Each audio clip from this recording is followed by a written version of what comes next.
Victoria Sterling stormed through the glass corridors of Sterling Technologies, her heels clicking against the marble floors like a countdown timer. The 32-year-old CEO had built her empire from a college dorm room, turning a simple app idea into a billion-dollar company. Now, at midnight on a Tuesday, she faced the biggest crisis of her career.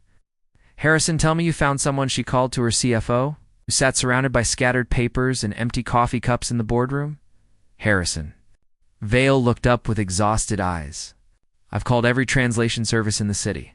The document is in ancient Aramaic mixed with modern Syrian dialect. No one can handle it." Victoria grabbed the mysterious contract that had arrived that morning from their potential Middle Eastern partner. The deal was worth $300 million. But the terms were written in a language combination so rare that finding a translator seemed impossible.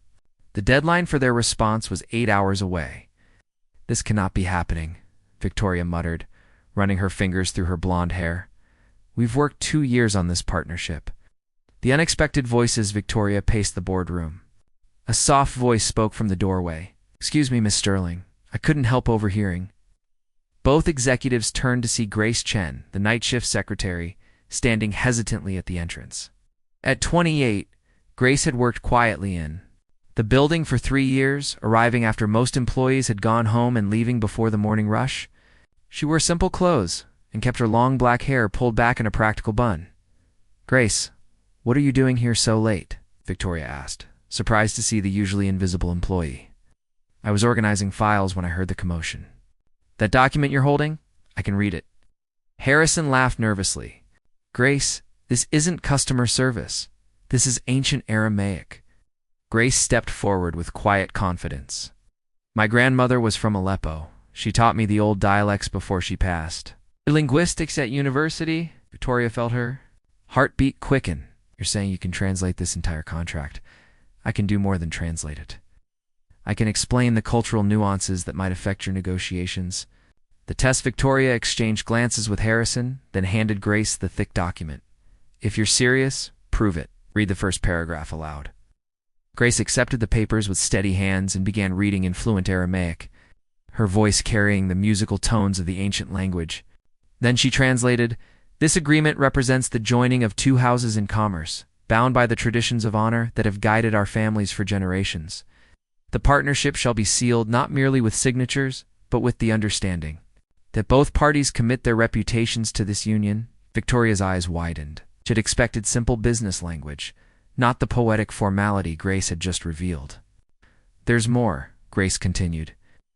"The way this is written suggests your partner comes from a very traditional family. They're not just offering a business deal. They're offering to treat Sterling Technologies as family. They expect the same level of respect and commitment in return." Harrison leaned forward. "What does that mean for the terms?" Grace flipped through several pages, her eyes scanning quickly. "They're actually offering better terms than what your lawyers probably expected. But there are honor clauses hidden in the formal language. If Sterling Technologies ever betrays their trust or acts dishonorably, the penalties are severe." Midnight Solution. Victoria felt a surge of excitement mixed with disbelief. "Grace, are you absolutely certain about this translation? I grew up speaking these dialects with my grandmother every day until I was 16. I wrote my master's thesis on the evolution of Aramaic in modern Syrian business culture." "Master's thesis," Harrison repeated slowly. "You have a master's degree. 2 master's degrees, actually. Linguistics and international business from Columbia University." Victoria sat down heavily in her chair. "Columbia University. And you're working as a night secretary." Grace's expression became guarded. "I needed flexible hours." "Grace, I'll pay you $50,000 to translate this document completely and help us craft an appropriate response." Grace hesitated, then nodded. "I'll need a computer and access to your legal files to understand what Sterling Technologies is actually offering in return." For the next 6 hours, Victoria watched in amazement as Grace worked. The young woman didn't just translate the document. She provided cultural context, explained hidden meanings, and helped Victoria understand that their Middle Eastern partner was offering something far more valuable than a simple business arrangement. The cultural bridge. They're inviting Sterling Technologies to become part of their business family. Grace explained as dawn broke through the office windows. In their culture, this means they'll share opportunities, provide protection in difficult markets, and treat your success as their own success. Victoria had never encountered anything like this in her years of international business. And what do they expect from us? Loyalty, honesty, and respect for their traditions. They want to know that you understand the honor involved in this partnership. Grace had crafted a response that acknowledged the cultural significance of the offer while clearly stating Sterling Technologies' commitment to the partnership. The language was formal yet warm, showing deep respect for tradition while maintaining modern business clarity. "How did you learn to write like this?" Victoria asked, reading over the beautifully crafted response. "My grandmother was a poet before she married. She taught me that language is more than words. It's about connecting hearts and minds across cultures." The revelation as the morning sun filled the boardroom. Victoria found herself studying Grace with new eyes. The quiet secretary had revealed herself to be extraordinarily educated, culturally sophisticated, and professionally capable, far beyond her current position. "Grace, I have to ask, with your qualifications, how did you end up working night shifts?" As a secretary, Grace's composure flickered for just a moment. "I needed a job that allowed me to work while my son slept." "Your son, Benjamin, he's 6 years old and requires special care. I'm his only parent." Victoria felt pieces of a puzzle clicking into place. The flexible hours. Night work pays enough to cover his therapies and medications. Day jobs in my field require travel and long hours. I couldn't leave him. Harrison, who had been quietly observing the conversation, spoke up. "Grace, what kind of special care?" "Benjamin has autism spectrum disorder. He needs consistent routines and specialized therapies. I arrange my schedule around his needs." Victoria stood up and walked to the window. Processing this information, Grace had sacrificed a career that could have made her wealthy to care for her son.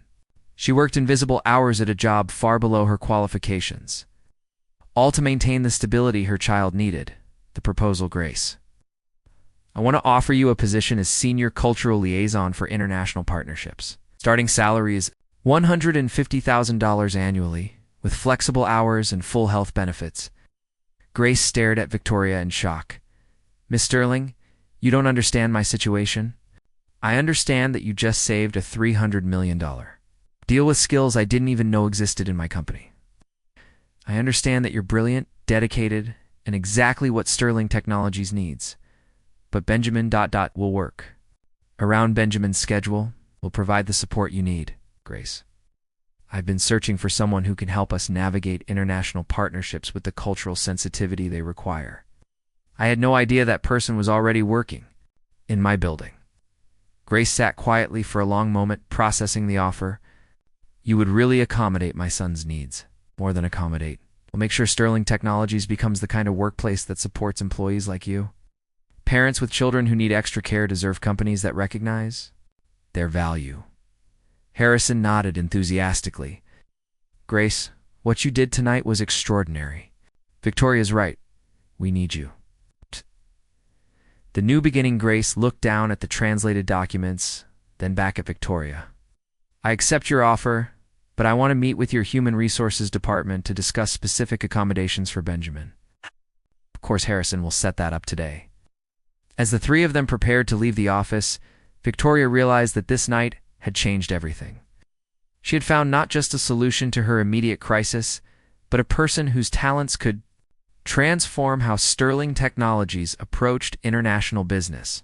"Grace, can I ask you something personal?" "Yes. Do you regret the choices you made, giving up career opportunities for your son?"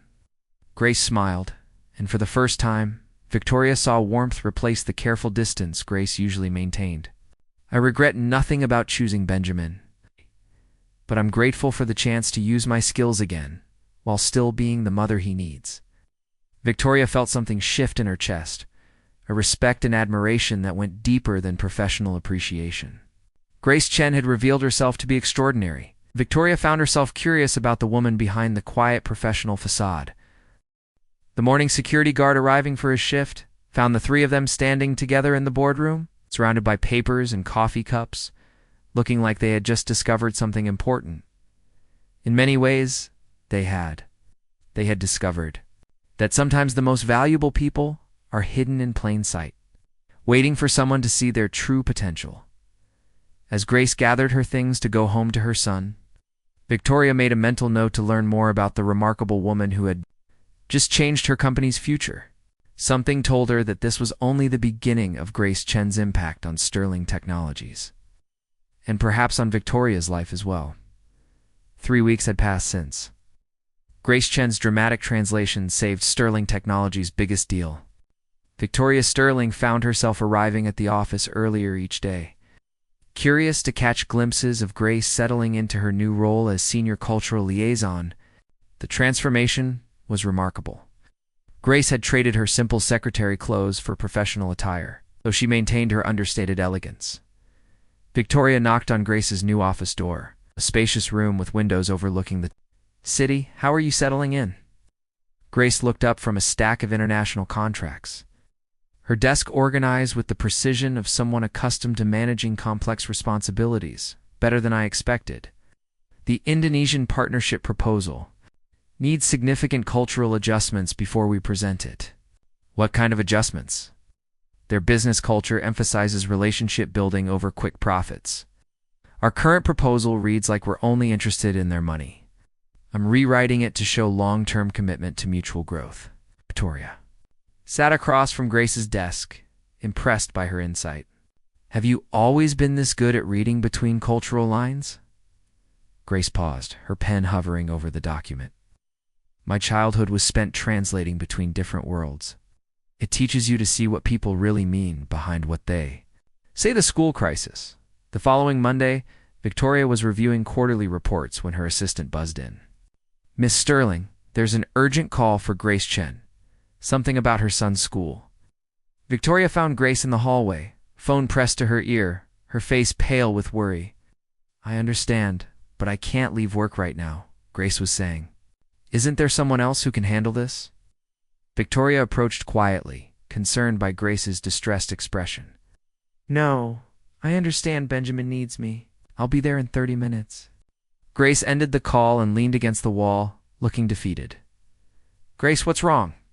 "Benjamin had a meltdown at school. His regular teacher called in sick, and the substitute doesn't understand his needs. They want me to pick him up immediately." Victoria saw the conflict in Grace's eyes.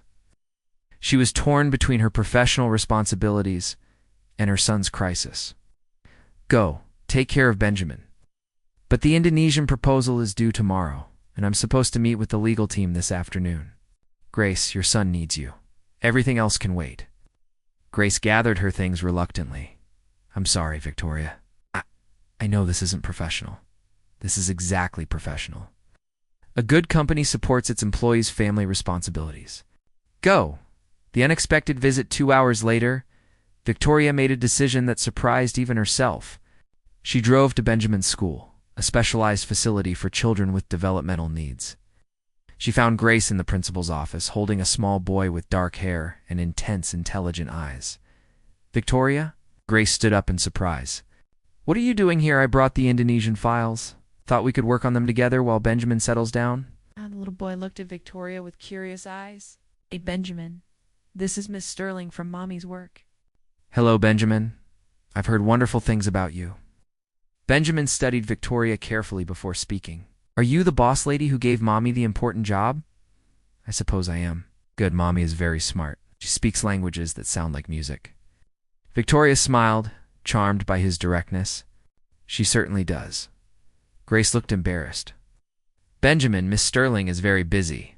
Actually, I have time." "Benjamin, would you like to see what your mom does at work?" The revelation unfolds as Benjamin colored at a corner table, Grace explained. His condition to Victoria? He processes the world differently than other children. Changes in routine can overwhelm him. Today's substitute teacher tried to force him to participate in group activities he wasn't ready for. How do you manage it all? Work, his needs, everything. Grace's expression grew distant. You learn to prioritize. Benjamin's stability comes first, always. What about his father? Does he help? Grace's jaw tightened slightly. There is no father. There's just me. Victoria sensed there was more to the story but didn't push. Instead, she watched Grace interact with Benjamin, noting the patience and love in every gesture. Mommy, "Can I show the boss lady my book?" Benjamin held up a notebook filled with drawings and words in multiple languages. Benjamin practices writing. "In different languages," Grace explained. "He has an unusual gift for pattern recognition." Victoria looked at the notebook, amazed. The 6-year-old had written simple phrases in what appeared to be Arabic, Spanish, and Mandarin. He taught himself these. He absorbs languages like other children absorb cartoons. It's part of his autism. He sees patterns others miss. The deeper truth later that evening, Victoria found herself at Grace's modest apartment. yes. Having offered to help Benjamin with his homework while Grace prepared dinner, the apartment was small but warm, filled with books in various languages and Benjamin's artwork covering the refrigerator. "Benjamin, show Miss Sterling your map collection," Grace called from the kitchen. The boy eagerly pulled out a world atlas, pointing to countries and naming their capitals in the local languages. Victoria was astounded by his knowledge. "Grace, he's extraordinary, he is. But the world isn't always kind to extraordinary children who are different." As Benjamin worked on his homework, Victoria helped Grace in the kitchen. "Can I ask you something personal?"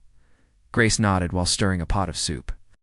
"What happened to bring you to the night secretary job?" "Someone with your education and Benjamin's father." Grace stopped stirring and turned to face Victoria. "Benjamin's father was my professor at Columbia, distinguished, married, 20 years older than me. When I got pregnant, he made it clear that a child with disabilities would ruin his reputation." Victoria felt anger rise in her chest. "He abandoned you both? He offered to pay for an abortion or adoption? When I refused, he threatened to destroy my academic career if I ever contacted him again." "Grace, I'm so sorry. I was 22, pregnant, and alone. After Benjamin was born, and we learned about his autism, I realized I needed stability more than career advancement.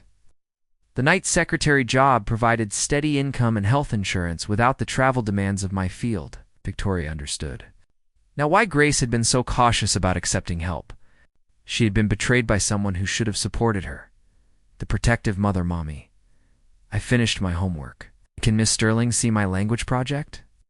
Benjamin proudly showed Victoria a presentation he had created about how different cultures express family relationships. His insight was remarkable for a 6-year-old. "Benjamin, you're going to change the world someday," Victoria said sincerely. "Maybe. Mommy says I can do anything if I work hard and stay kind." Grace's face softened as she watched her son explain his project.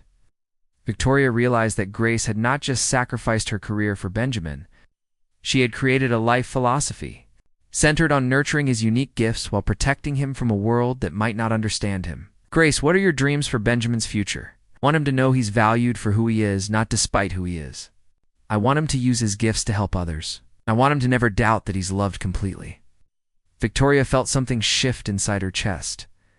She was witnessing a kind of love she had never experienced, a mother's fierce dedication to her child's well-being and potential, the new understanding as the evening progressed. Victoria found herself completely absorbed in Grace and Benjamin's world. She helped with bedtime routines, listened to Benjamin read a story in 3 languages, and watched Grace tuck him in with gentle patience. "He likes you," Grace said as they returned to the living room. "He's incredible. You're both incredible." Grace sat down across from Victoria, looking tired but content. "Victoria, I need you to understand something. Benjamin and I are a package deal. If working at Sterling Technologies ever conflicts with his needs, I'll choose him every time. Expect anything else." "Grace, what if I told you I want to create a company culture that supports employees like you? Parents who are raising children with special needs?" "I'd say that sounds too good to be true." Victoria leaned forward. "What if it's not? What if Sterling Technologies could become a model for how companies support working parents? Flexible schedules, on-site childcare for special needs children, healthcare that actually covers necessary therapies." Grace studied Victoria's face. "Why would you do that?" "Because watching you tonight, I realized that some of the most valuable employees are the ones who have learned to manage complex challenges with grace and intelligence. Your experience with Benjamin hasn't limited you. It's made you extraordinary. Grace was quiet for a long moment. Victoria, can I ask you something? Anything. Why are you really here tonight? This goes far beyond employer responsibility. Victoria felt her heart race. She'd been asking herself the same question all evening.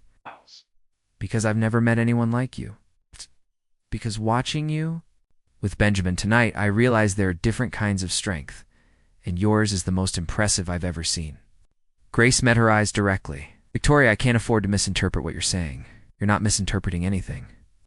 I'm saying that somewhere between watching you save my company and watching you love your son, I've realized that. I'm falling for you, both of you. The admission hung in the air between them. Grace's expression was unreadable, cycling through surprise, wariness, and something that might have been hope. Victoria, people like you don't fall for people like me. What does that mean? You're a billionaire CEO. I'm a single mother working to make ends meet. You live in a penthouse. I live in a 2-bedroom apartment. Travel the world. Arrange my life around therapy appointments. Victoria reached across the space between them and took Grace's hand. None of that matters to me. It should matter. It will matter when the novelty wears off. Victoria squeezed Grace's hand gently. Grace, I've spent my entire adult life building a company, making money, achieving goals. Tonight, sitting at your kitchen table, helping Benjamin with homework, I felt more content than I've ever felt in any boardroom or at any business dinner. This isn't novelty. This is me discovering what I've been missing. Grace looked down at their joined hands, and Victoria could see her internal struggle.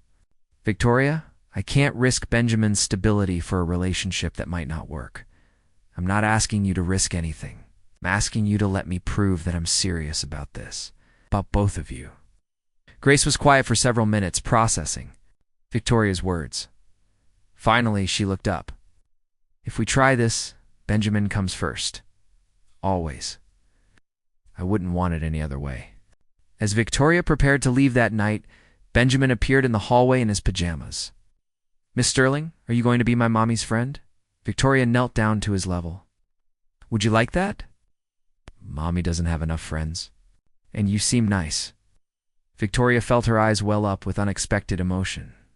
I'd like that too, Benjamin. As she drove home that night, Victoria realized that everything about her life was about to change. She had found something she didn't even know she was looking for. A ready-made family that needed her, as much as she needed them.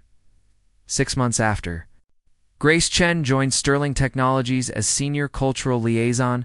Victoria Sterling faced her biggest challenge yet. The quarterly board meeting was about to begin, and she knew the topic of grace would dominate the discussion. Victoria sat at the head of the polished conference table, watching as board members filed in with stern expressions. Victoria, we need to discuss the Grace Chen situation, announced Robert Whitman, the lead investor and board chairman. His gray hair and expensive suit gave him an air of authority that had intimidated many CEOs before Victoria. What situation would that be, Robert? The rumors about your personal relationship with an employee? It's creating liability issues for the company. Oh. Victoria felt her stomach tighten, but she maintained her composure. Grace Chen is one of our most valuable employees. She's secured for major international partnerships in 6 months. Board member Patricia Hawkins leaned forward. That's not the point, Victoria. The optics are terrible. A billionaire CEO dating a former secretary raises questions about workplace harassment, favoritism, and professional judgment. Those questions would be valid if they were based on facts rather than gossip. Robert opened a folder filled with photographs. These are facts. You leaving her apartment building at midnight? The two of you having dinner at Romano's last week? Your driver picking up her son from school? Victoria realized she had underestimated how closely her personal life was being monitored. My relationship with Grace began after her promotion and has never interfered with business decisions. Victoria, you're not thinking clearly, said board member James Crawford. This woman saw an opportunity and took it. Former secretary seduces naive CEO and secures financial security for herself and her child. Victoria's hands clenched in two fists under the table. James, I'd be very careful about how you characterize Grace's motivations. The ultimatum. Patricia slid a document across the table. We've prepared a separation agreement. Generous severance for Miss Chen, confidentiality clauses to protect the company, and a clear end to this inappropriate relationship. Victoria stared at the papers without touching them. You want me to fire Grace and end our relationship? We want you to protect Sterling. Technologies from a potential scandal that could cost us millions in reputation damage and legal fees. Robert's voice carried the weight of years of business experience. Victoria, you built this company with smart, calculated decisions. Don't let emotions destroy what you've worked so hard to create. What if I refuse? Then we'll call for a vote of no confidence in your leadership, Patricia replied coldly. You own 45% of the company. We collectively own 55%. Do the math. Victoria felt the room spinning slightly. They were threatening to remove her from the company she had built from nothing. You would destroy Sterling. Technology's over this. We would save it, James corrected. Victoria, be reasonable. There are thousands of qualified women in the world. Find one who doesn't come with professional complications. Grace's discovery that evening? Victoria found Grace in her office, working late on a proposal for a Japanese partnership. Grace looked up with a smile that quickly faded when she saw Victoria's expression. What happened? Victoria closed the door and sat across from Grace's desk. The board knows about us. Grace's face went pale. How much do they know? Everything. They have photographs, documentation of our time together. They're demanding I choose between you and the company. Grace was quiet for a long moment, processing the information. And what did you tell them? I told them I need time to think. Grace stood up and walked to the window overlooking the city lights. Victoria, you know what you have to do. Do I? Technologies is your life's work. Can't sacrifice it for a relationship that's barely 6 months old. Victoria joined Grace at the window. That's not your decision to make. Yes, it is. Victoria, I've been thinking about this for weeks. I knew this moment would come. What do you mean? Grace turned to face her. I mean, I've been watching you navigate the whispers, the sideways glances, the questions about your judgment. This relationship is already costing you professionally. Victoria felt panic rising in her chest. Grace, please don't do this. I do. What? Face reality? Victoria, I'm a single mother with a special needs child. You're a billionaire CEO with responsibilities to thousands of employees and millions of investors. We were living in a fantasy. The fight for love, no? Victoria said firmly. I refuse to accept that. Grace, I love you. I love Benjamin. That's not a fantasy. Love isn't enough when the stakes are this high. Victoria grabbed Grace's hands. What if I told you I've already made my decision? What if I told you that I'd rather lose the company than lose you? Grace pulled her hands away. Then I'd say you're not thinking clearly. Victoria Sterling Technologies employs over 3,000 people. Our livelihoods depend on this company's success. You can't sacrifice all of that for us. Those people will be fine. The company will survive under new leadership. But I won't survive losing you and Benjamin. Grace's eyes filled with tears. Victoria, stop. You're talking about giving up everything you've worked for. I'm talking about choosing what actually matters. Grace, before I met you, I was successful but empty. I had money, power, respect, but I had no one to share it with. Now I have a family. I have love. I have a reason to come home at night, but at what cost? Victoria walked to her desk and picked up the separation agreement the board had given her. She tore it in half and dropped the pieces in the trash, at any cost necessary. Benjamin's wisdom that weekend, Victoria found herself at Grace's apartment. For their regular Saturday dinner, Benjamin was working on a school project about families, drawing pictures and writing descriptions in multiple languages. Victoria, can you help me with something? Benjamin asked, holding up his notebook. Of course. I have to write about what makes a family special, but I'm confused. What are you confused about? Benjamin looked between Victoria and his mother.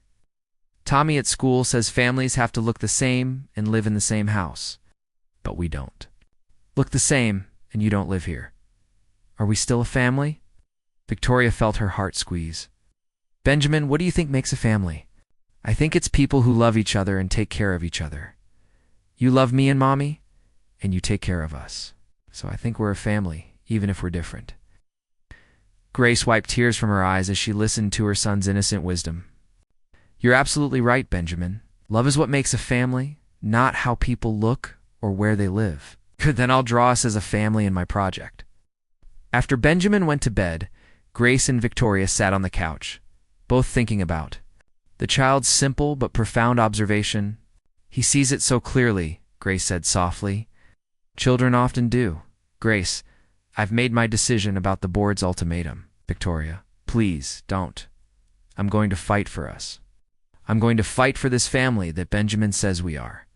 The strategic counterattack Monday morning, Victoria called an emergency board meeting. She entered the conference room with a stack of documents and a confidence that surprised the board members. I've reviewed your concerns about my relationship. With Grace Chen, Victoria began, and I've prepared my response. Robert leaned back in his chair. Victoria, I hope you've come to your senses. I have, completely. Victoria placed the first document on the table. This is a legal analysis of workplace relationship policies. Grace and I have violated no company rules.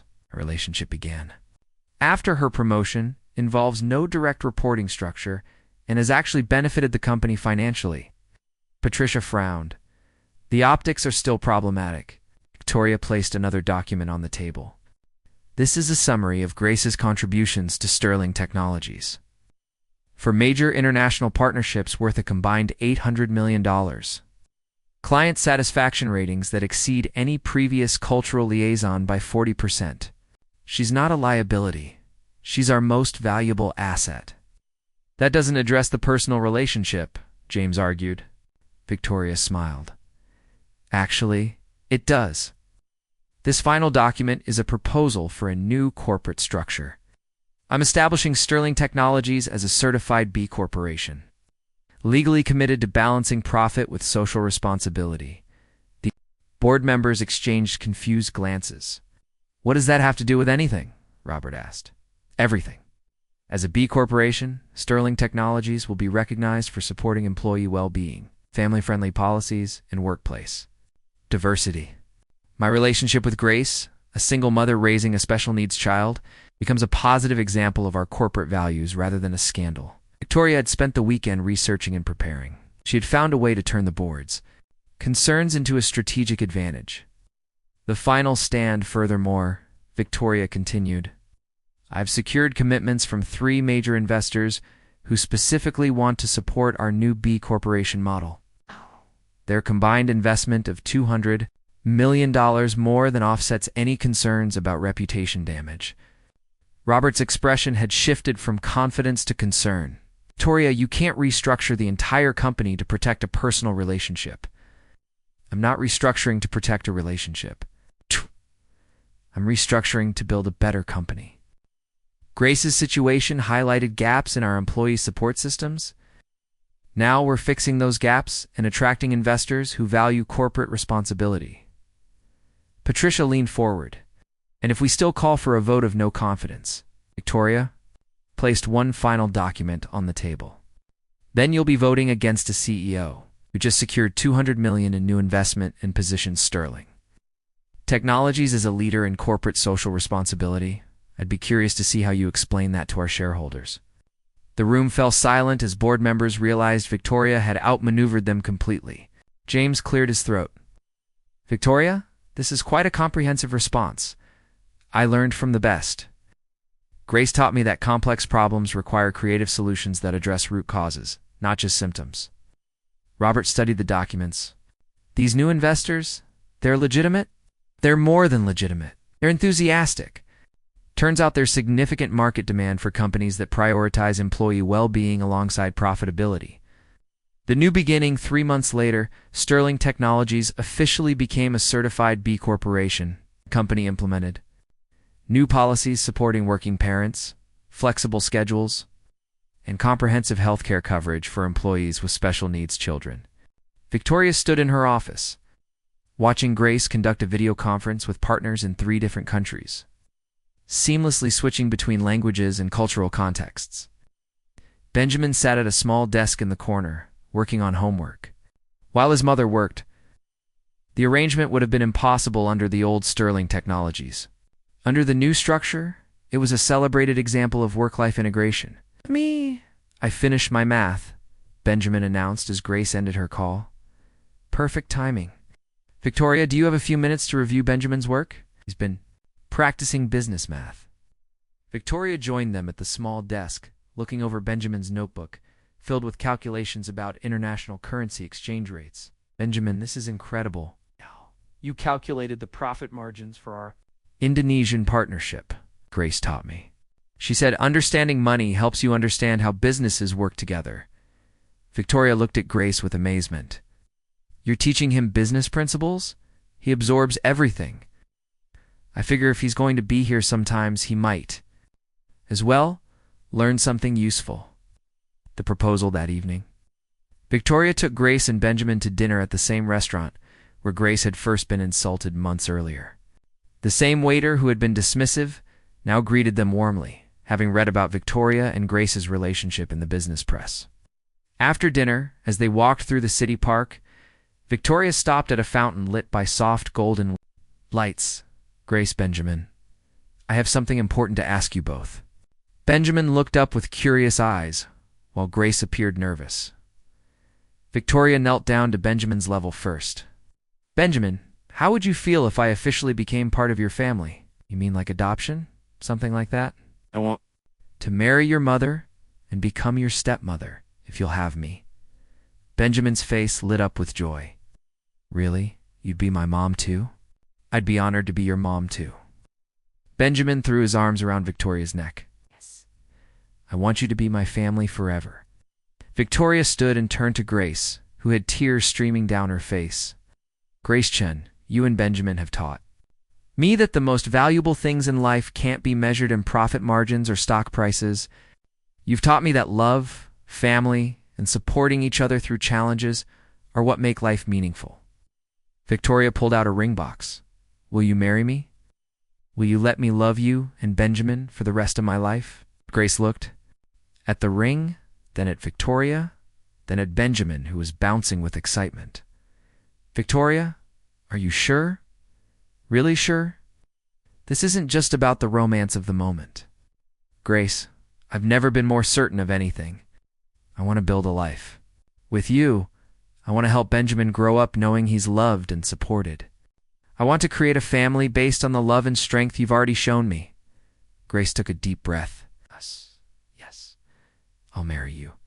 As Victoria slipped the ring onto Grace's finger, Benjamin cheered loud enough to attract attention from other park visitors. When can we have the wedding? Benjamin asked eagerly. Victoria and Grace laughed, holding each other close. Soon, Victoria promised. Very soon. The happy ending 1 year later, Sterling Technologies had become the most sought-after employer in the tech industry. It's known for its innovative family support policies and record-breaking profits. Victoria had proven that prioritizing employee well-being and corporate responsibility could enhance rather than hurt business success.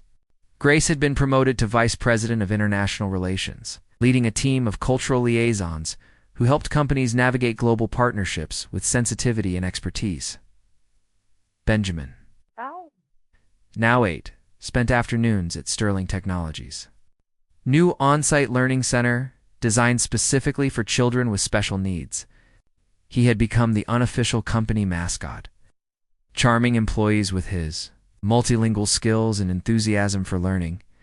Their wedding had been featured in business magazines as an example of how modern relationships could thrive in corporate environments when companies prioritized human values alongside financial success. Victoria often reflected on how dramatically her life had changed since that midnight crisis when Grace first revealed her hidden talents. She had discovered that true success wasn't measured by individual achievement, but by the love and family you built along the way.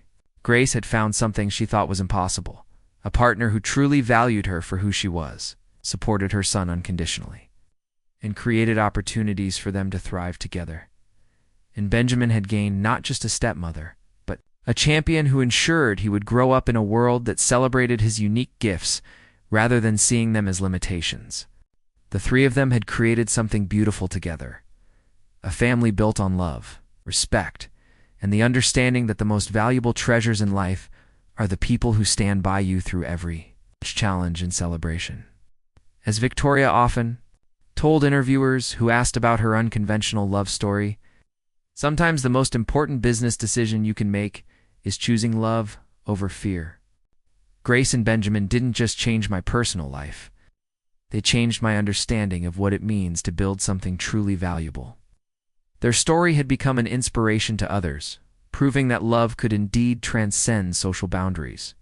When people had the courage to fight for what truly mattered,